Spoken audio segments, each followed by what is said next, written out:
जिसे हिंदू संध्या कहते हैं उसे नानक ने अमृत बेला कहा है। संध्या से भी कीमती शब्द अमृत बेला है। हिंदू तो हजारों साल से श्रम कर रहे हैं, जीवन के सत्य की खोज, चैतन्य की खोज, और कहां कहां से मार्ग हो सकते हैं ऐसा कुछ भी हिंदुओं ने छोड़ा नहीं है जो छूट गया हो, जो उनकी जानकारी में ना आ गया हो।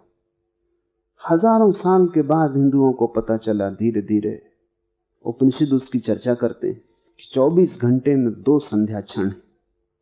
रात जब तुम सोने जाते हो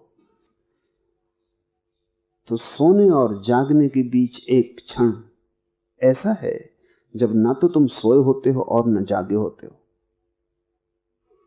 उस समय जैसे तुम्हारी चेतना गियर बदलती है।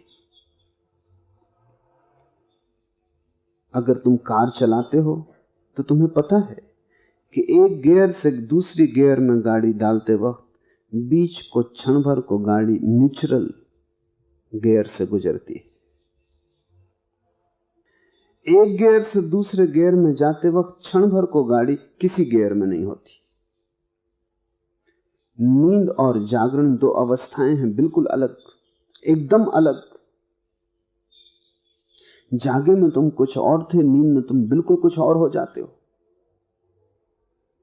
जागते तुम दुखी थे, रो रहे थे, दीन थे, दरिद्र थे, नींद में तुम सम्राट हो जाते हो। और संदेह भी नहीं आता कि मैं भिखारी कैसे सम्राट होने का सपना देख रहा हूं। तुम बिल्कुल दूसरे गियर में हो।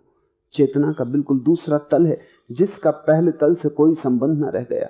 नहीं तो थोड़ी तो याद आती, थोड़ा तो स्मरण होता कि मैं भिखमंगा और ये क्या देख रहा हूं कि मैं सम्राट हो गया। नहीं, जब तुम सपना देखते हो सपने पर पूरा भरोसा आता है। ऐसा लगता है कि 12 घंटे जाग कर तुमने जो जीवन जिया था वो जीवन अलग प्रकोष्ठ है, और रात तुम सो के जो जीवन देख रहे हो ये अलग प्रकोष्ठ है।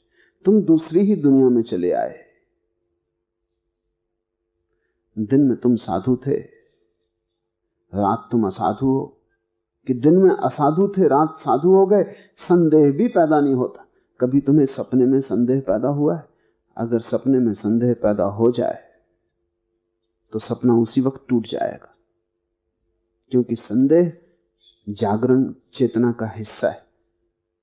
सपने में संदेह भी पैदा नहीं होता, यह भी ख्याल नहीं आता कि मैं सपना देख रहा हूं। अगर यह ख्याल आ जाए कि यह सपना है, सपना तत्क्षण टूट जाएगा। बहुत सी परंपराएं हैं साधकों की जो साधक को यह सूत्र देती हैं साधना का कि तुम रात जब सो तो यह ख्याल रखो कि यह सपना है, यह सपना है, यह सपना है। कोई 3 साल लग जाते हैं तब कहीं यह याददाश्त मजबूत होती, और जिस दिन साधक को पता चल जाता है कि यह सपना है, उसी वक्त सपना टूट जाता है।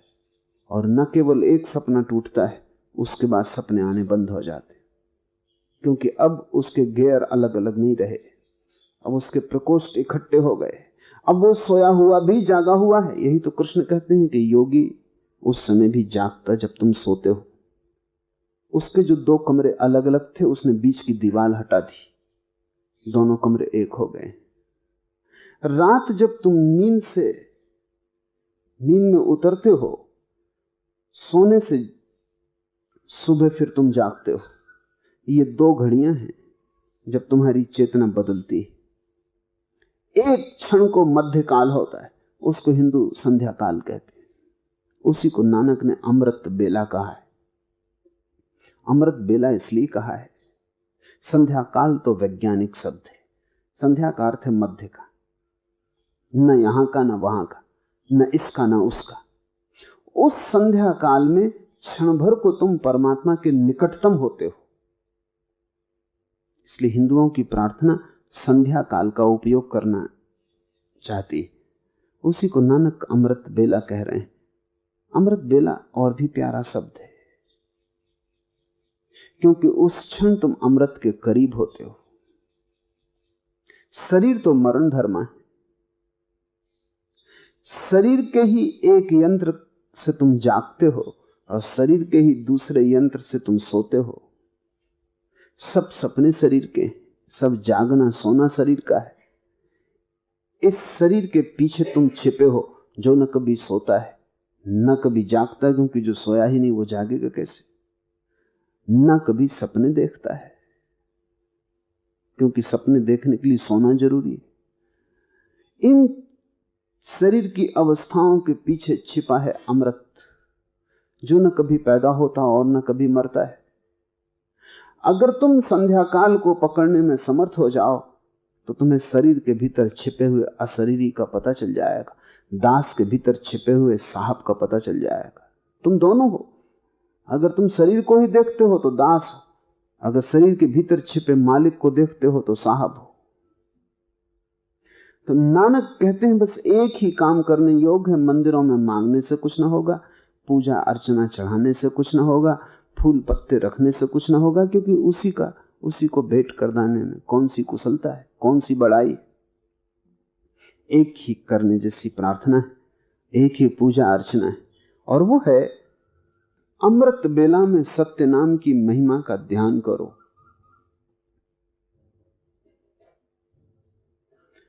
अमृत बेला सचुनाव बड़ियाई विचार, वो जो संध्या काल है लेकिन एक क्षण का है,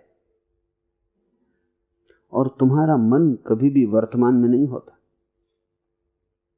इसलिए तुम उसे चूक जाते हो। रोज वो आता है, हर 12 घंटे के बाद वो घड़ी आती जब तुम परमात्मा के निकटतम होते हो, लेकिन तुम उसे चूक जाते हो क्योंकि तुम्हारी नजर उतने बारीक क्षण को पकड़ने में अभी कुशल नहीं। तुम वर्तमान में होते ही नहीं। तुम यहां बैठे मुझे सुन रहे हो, या कि तुम जा चुके दफ्तर और तुमने काम शुरू कर दिया, या कि तुम अपनी दुकान पर पहुंच गए और तुमने व्यवसाय शुरू कर दिया है। मैं जो कह रहा हूं तुम उसे सुन रहे हो, या कि उसके संबंध में विचार कर रहे हो। अगर तुम उसके संबंध में विचार कर रहे हो तो तुम यहां नहीं हो, वर्तमान क्षण से तुम चूक जाओगे। इस अमृत बेला को पकड़ना हो तो प्रतिपल सजगता से जीना जरूरी है। तुम भोजन करो तो सिर्फ भोजन करो, और कोई विचार मन में न चले। तुम स्नान करो तो सिर्फ स्नान करो, और कोई विचार मन में न चले।